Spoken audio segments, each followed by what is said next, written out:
need stricter laws. We do need stricter deterrence.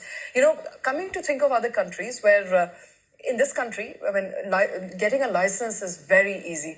Think of a UK or think of a Germany where you have to study for days, you have to study for months in order to get a license. Here, sometimes you don't even have to appear in person to get a license. That's problem number one. Problem number two, the deterrence itself is very weak, as has been pointed out, that you get away with paying 1,000 rupees, 2,000 rupees, which is nothing. So because the law is not at par with the kind of enforcement we want and the kind of restrictions we want, people get away with doing what they get away with doing. So are the penalties enough? Do you think our road safety penalties, frameworks enough to deter people?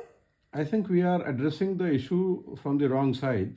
We first must see as to who the drivers are.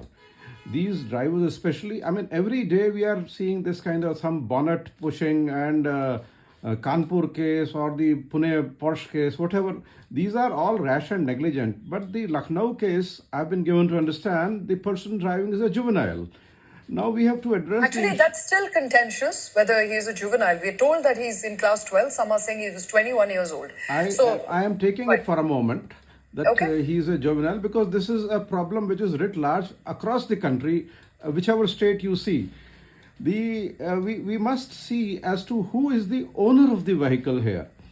If that owner permits somebody to drive a car who is not authorized to drive or who's not authorizedly holding a driving license, then the owner of the car should be held vicariously liable for all these kind of things. Whether there are enough deterrents here, the problem here is that we don't enforce them. That's point number one.